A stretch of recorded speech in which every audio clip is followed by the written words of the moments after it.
this is just a feeder league, and when these guys get up to the main roster, things might change with them. What are your thoughts on the Performance Center and NXT almost being this feeder league for the monster that is WWE? Well, I wish I had when I had HWA, we had a 6,000 square foot facility. We had a weight room. We had a lot of good things, but nothing obviously of the size or capacity that the Performance Center has. I think it's great, but my stance has been, before I got involved as a trainer for WCW or WWE, and afterwards, and until the day they dropped the box in the ground for me, is that you need more than one. You need to probably 4 facilities, maybe not that elaborate, set up around the country. You need various trainers. You need to keep. Well, let me say this: when I was with the company, I had 2 to 5, 6 sometimes.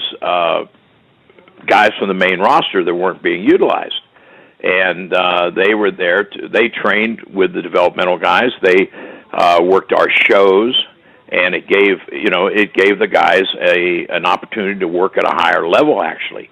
And the other thing is that that the territories offered you, and you can't get in one place with one group of people. Is you change areas, and you're going to find that the fans buy different things.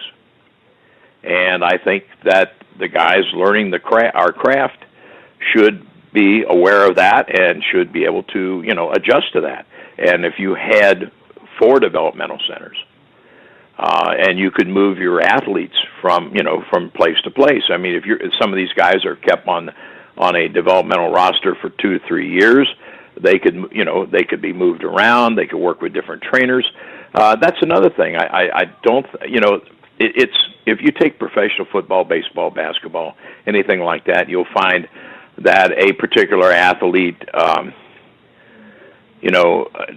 a lot is expected of when he comes, say, out of college, that maybe the team that's drafted him or signed him, for some reason, maybe there's a chemistry problem with he and the manager or the coach or who, whatever.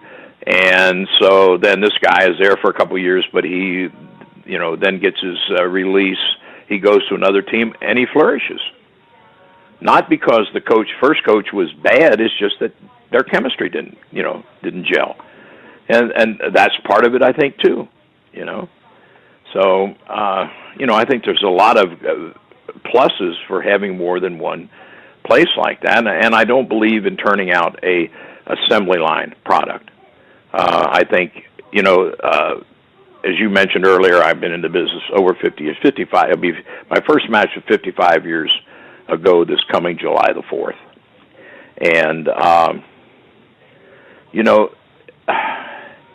the fact that we were allowed to develop, I mean, not that people didn't make suggestions or not that we didn't get help, but we were allowed to grow and develop as performers.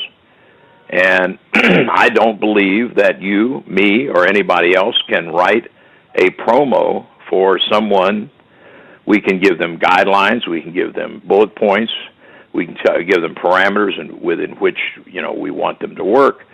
But to just turn around and say, "Here's your promo," I think is dumb. I'd say it nicer, but I don't know how to say it nicer. It makes no sense to me. I said to somebody the other day when to go back a few years, and maybe some of the people listening won't understand the example, but Wahoo McDaniel, former linebacker with the Dolphins and the Jets, when Wahoo stepped to the microphone and said, "I'm going to kick somebody's ass on Friday night," you could go to the bank with it, because he was legitimately a tough guy, A, and B, it was his promo. It was him talking.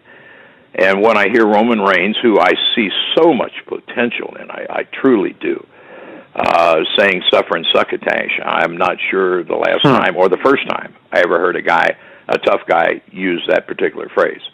Thank you for watching the Hannibal TV. Please like this video.